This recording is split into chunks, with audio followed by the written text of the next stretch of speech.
시편 91편 제4권에 해당되는 부분으로 계속해서 시편에 나타난 제목이 없습니다. 이게 4권의 특징이에요. 4권에는 90편이 모세의 기도라고 돼 있고 101편하고 103편은 다윗의 시, 다윗의 노래로 돼 있고 나머지는 전부 이 제목이 없습니다. 어떤 작자가 어떤 이름이 없어요. 다 나름대로 뭐 해만이라든지 에단이라든지 또 뭐 고라자손이라든지 다 그 시를 작사한 그런 사람의 이름이 언급이 되어 있는데 여기는 그런 언급이 없습니다. 다만 1절 말씀이 꼭 제목 같아요. 지존자의 은밀한 곳에 거주하고 전능자의 그늘 아래 사는 자. 이게 이 시편의 오늘 이 91편의 제목과 같고 주된 주제가 될 수 있습니다. 그래서 지존자의 은밀한 곳에 거주하는 것, 전능자의 그늘 아래 사는 자가 누리게 되는 하나님의 보호와 돌보심. 이게 오늘 91편의 노래입니다. 그래서 아주 축복된 이야기들이 많이 나오니까 이런 찬송을 많이 부르면 그렇게 살아갈 수 있을 것 같습니다. 그리고 특징적인 것은 11절, 12절 말씀, 천사가 그의 발을 붙들어서 돌에 부딪히지 않게 한다라는 그런 말씀은 예수님께서 두 번째 사탄에게 시험을 받을 때 인용한 말씀입니다. 성전 꼭대기에 올라가서 뛰어내려라 라고 했을 때 당연히 하나님께서 나를 보호하신다. 천사가 나를 받쳐서 발이 땅에 부딪히지 않게 할 거다. 그러나 주 너희 하나님을 시험하지 말라. 그 어떤 쓸데없이 내가 그렇게 할 이유가 없다. 이런 말이죠. 하나님의 명이 아니고 하나님의 뜻이 아닌 한에서는 하지 않는다라는 거예요. 그게 진정한 제자도죠.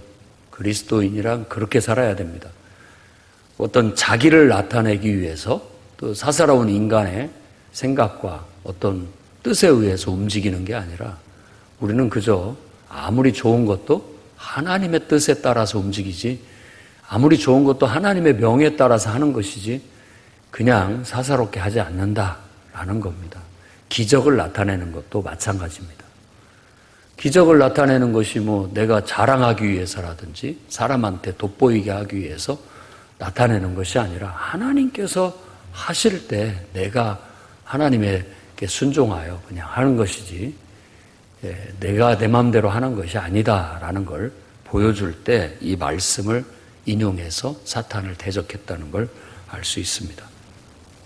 아무튼 전체적인 이야기는 우리가 지존자, 지극히 존귀한 하나님, 가장 귀하고 높은 존재, 어떤 우리가 창조주 하나님, 그분에 대해서 그분을 어느 만큼 아느냐, 그분에 대해서 우리가 생각할 때 지존자, 그분이야말로 가장 말로 할 수 없는 분, 그리고 전능자, 불가능이 없는 분, 능치 못할 것이 없는 분.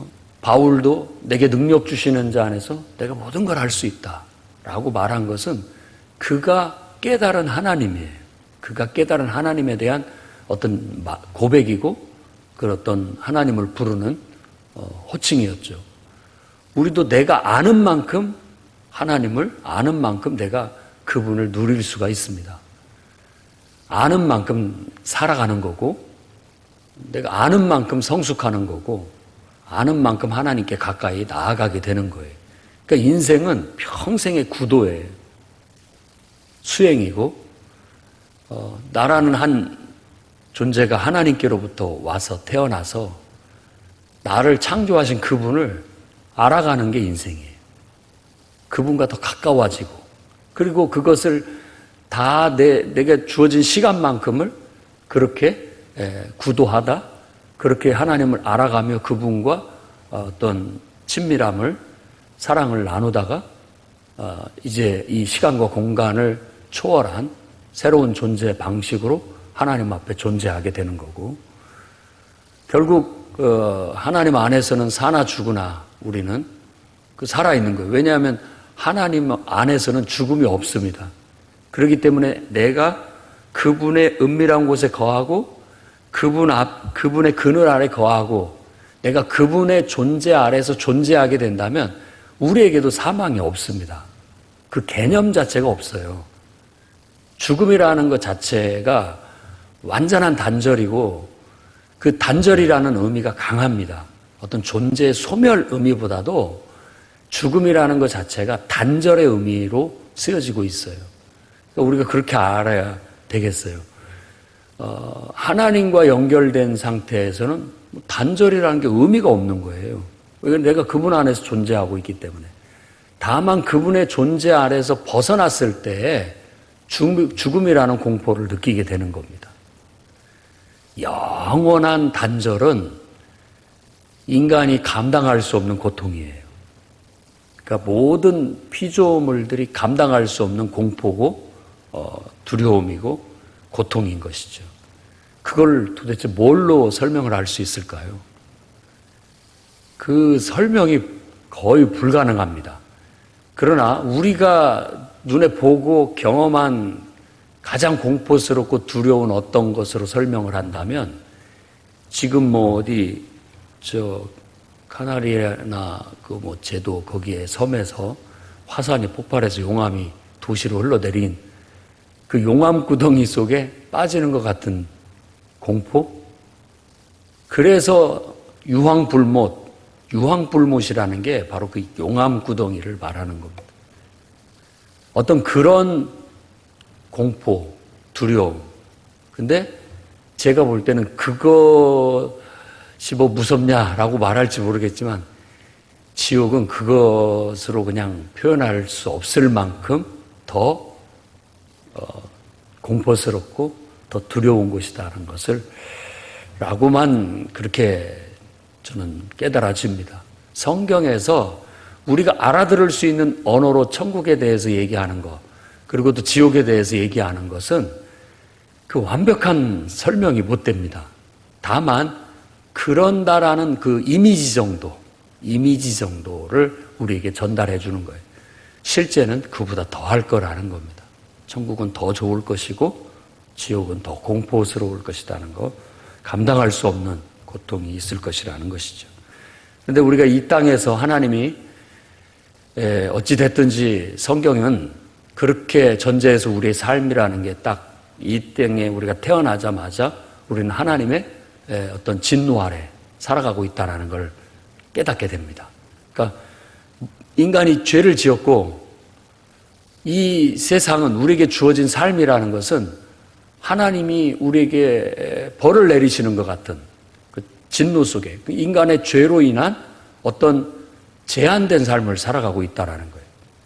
마치 어떤 시간이라는 틀 속에 가둬 있는 것 같고 공간이라는 틀 속에 가둬 있는 것 같은, 그리고 어떤 그 하나님의 창조 세계에는 무궁무진한데 그것을 다 누리지 못하고 일부분만의 제한된 공간, 그 속에서 삶을 살아가게 되는 아주 제한적인 존재로 우리가 삶을 대하게 된다라는 거예요. 근데 그런 속에서 하나님이, 창조주 하나님께서, 또 심판의 하나님께서, 구원의 하나님께서 우리에게 뭘 바라실까라고 한다면, 제가 성경을 통해서 설명할 수 있는 가장 타당한 이유라고 한다면 하나님의 필요성을 깨닫게 하는 것.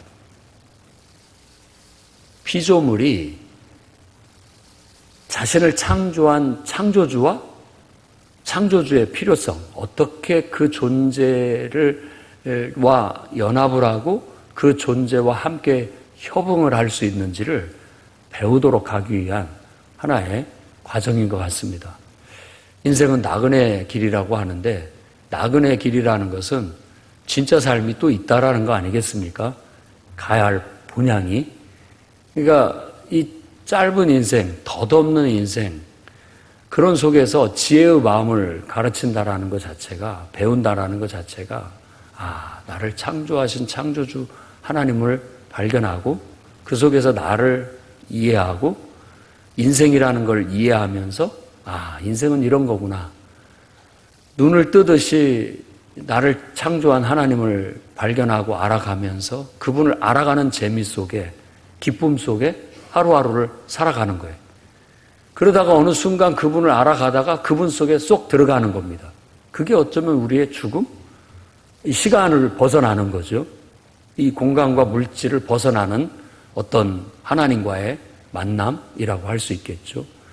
그리고 하나님은 그 후에 또 다른 우리에게 진짜의 본향, 우리가 늘 천국이라고 말하는 하나님 나라라고 말하는 그 나라를 우리에게 이미 상속, 마치 그 부모가 자식들에게 재산을 상속하듯이 신이, 하나님이, 창조주께서 우리에게 신적 생명인 영원한 생명과 또 새로운 어떤 시간과 물질, 공간 속에 만물을 새롭게 하심으로써 다시 진짜 삶을 살게 하시는 새로운 세계를 우리에게 약속해 주셨다라는 것 정도가 성경에서 우리에게 말해주고 있는 이야기입니다. 근데 우리는 그걸 믿음으로 받아들이고 성경에서 묘사하는 그것은 아무것도 아니다. 그러니까 우리가 어떤 맛보기 정도일 뿐이다. 그것이 빨리 왔으면 좋겠다라고 늘 바라면서 하나님을 예배하고 섬기며 그분의 그늘 아래, 그분의 은총 아래 사는 것을 기쁨으로 살아가는 거예요. 그런 사람들에게 하나님께서 베푸시는 어떤 은총을 쭉 나열하고 있는데 그분을 피난처로 요새로 의뢰하는 어떤 하나님으로 삼고 사는 사람들은 치명적인 위험에서부터 보호받는다. 사냥꾼의 올무라든지 전염병에서 건짐을 받게 된다라고 말합니다.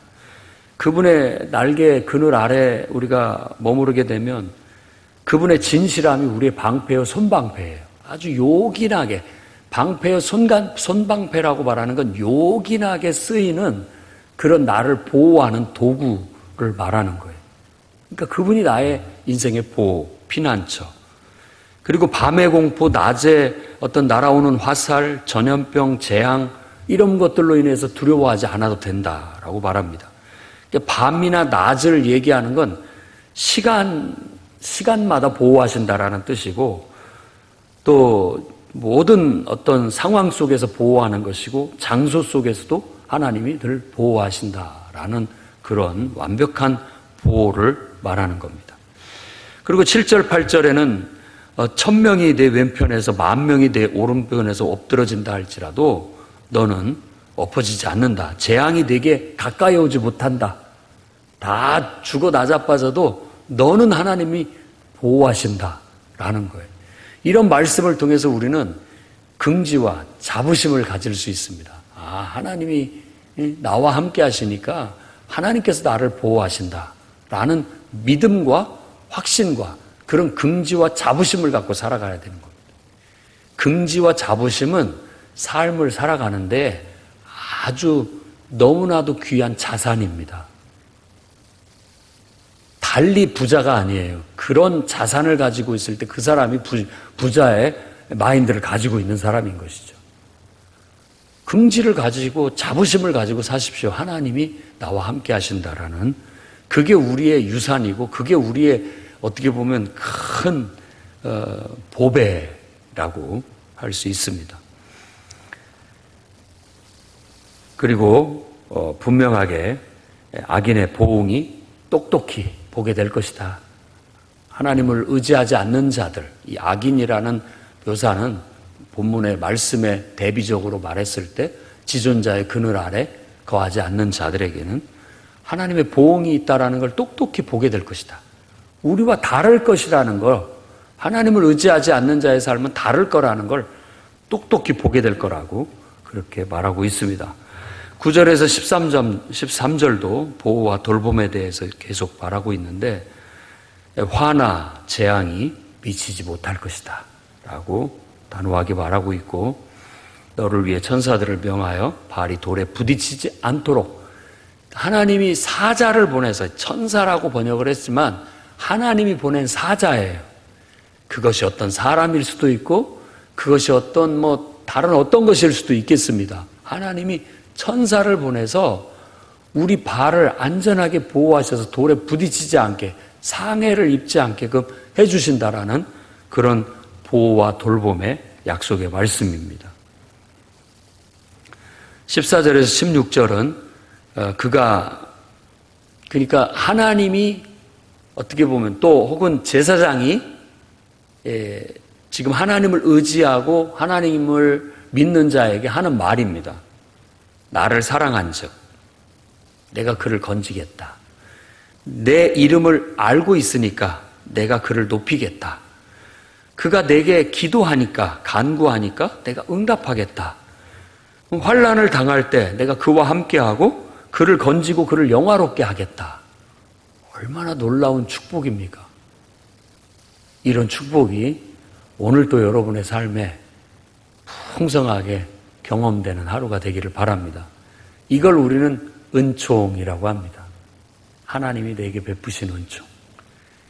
때로는 내가 막 생각하고 막 잘해야지 또 혹은 막 뭘 해야지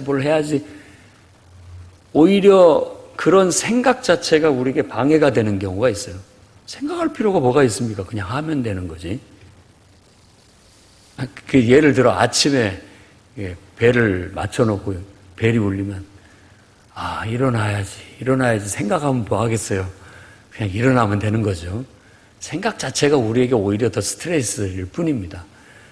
그냥 우리에게 있어서 하나님의 보호와 돌보심 속에서 우리는 그저 하나님의 은총 속에서 너무 많이 생각하고 너무 많이 고민하고 그렇게 살 것이 아니라 그냥 하나님의 보호와 돌보심을 믿고 주님의 은총을 믿고 그저 행할 건 행하고 할 건 하고 이렇게 살아가면 나머지는 하나님께서 다 책임을 져주시는 거예요. 근데 우리가 하나님이 하실 일까지 염려하고 고민할 필요는 없다라는 거예요. 그냥 우리 할 일만 충실하면 나머지는 하나님께서 다 알아서 해주실 것인데 우리가 그걸 뭐 해줄지 안 해줄지 염려하고 고민하고 근심하고 또 그럴 필요까지는 없다라는 얘기죠. 어떤 게 진짜 참 믿음인지를 한번 그걸 또 우리 생각해 보시고 오늘 또 여러분의 피난처 대신 그리고 안전한 요새 대신 하나님의 그늘 아래 딱 머물러서 그분의 존재 아래 영원히 존재하며 하나님의 은총을 누리는 기쁘고 행복한 삶이 되시기를 주의 이름으로 축원합니다.